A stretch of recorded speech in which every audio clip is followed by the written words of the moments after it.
पिछले कई वर्षों से हरियाणा प्रदेश के अंदर इस प्रकार की पॉलिसियां बन रही है जिनको अगर आप एक नजरिए से देखें, खुल करके देखें, तो आपको एक चीज समझ में लगती है, इसकी टाइमलाइन बनती है कि किस प्रकार से लगातार सरकार ऐसी पॉलिसियां, ऐसे कानून बनाई जा रही है जिसकी वजह से मंडी को इन्होंने कमजोर करने का काम किया है। जब मंडी कमजोर होती है तो किसान कमजोर होता है, और जब मंडी कमजोर होती है तब शहर भी कमजोर होता है, क्योंकि जब मंडी के अंदर पैसा आता है तभी शहर के अंदर पैसा आता है। ये हमेशा से चलता है।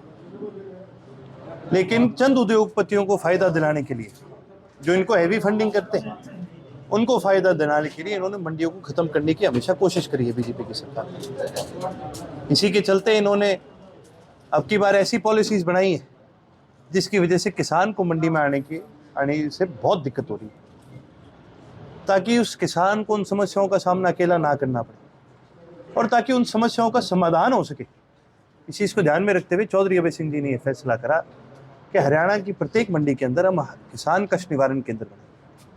हरियाणा के किसी भी किसान साथी को किसी भी प्रकार की कोई भी समस्या यदि मंडी के अंदर आती है, वो कष्ट निवारण केंद्र पे हमारे किसी भी साथी के साथ संपर्क कर सकता है और उसकी मदद के लिए इंडियन नेशनल लोकदल के कार्यकर्ता और वॉलंटियर साथी मौजूद रहेंगे। तो भाई साहब, बुजुर्गों की पेंशन जो काटी गई थी वो लड़ाई लड़ी थी और सरकार को झुकाने का काम किया था। एक बार फिर आप किसानों की लड़ाई लड़े तो क्या उम्मीद नहीं? हम झुकाएंगे। आप सबसे बड़ी चीज ये देखिए कि इन्होंने गेट की टाइमिंग रखे थे नहीं रखे थे, टाइम रखे थे और शाम को गेट बंद होया करता था।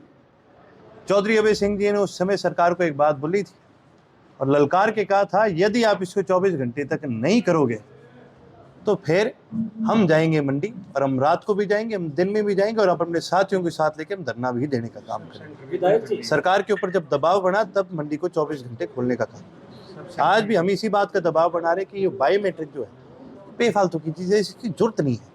इसको तो कह रही है कि बायोमेट्रिक जो है जो दूसरे प्रदेशों से जो किसान यहाँ पर आते हैं उनको रोकने के लिए किया गया। गुहाना में कोई आ रहा है क्या बाहर से? है आ रहा है कोई गुहाना में बाहर से?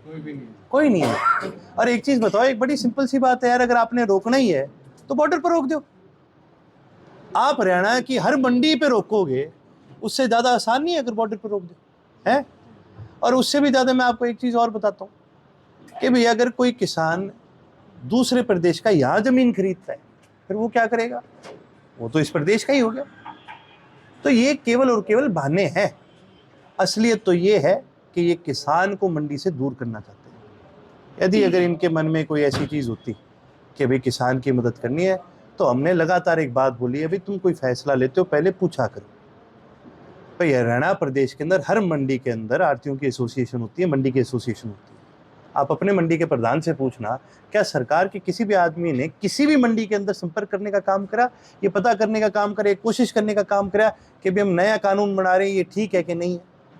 किसी भी किसान एसोसिएशन से बात करने की कोशिश करी? हरियाणा प्रदेश के अंदर कई किसान एसोसिएशन है, क्या हर किसान किसी ना किसी संगठन से जुड़ा हुआ है?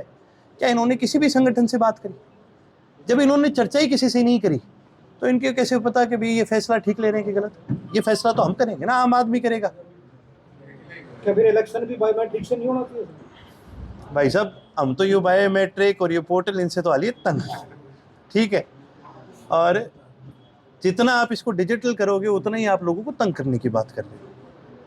यदि आपने कुछ करना ही है तो अपना कान खोलो और जनता की बात सुनो। ज़्यादा मुश्किल काम नहीं है, सौखा काम है, बस करने के लिए नियत चाहिए होती है। हमसे जुड़े रहने के लिए हमारे YouTube चैनल को सब्सक्राइब करें और नई वीडियो की नोटिफिकेशन के लिए बेल आइकॉन को दबाएं।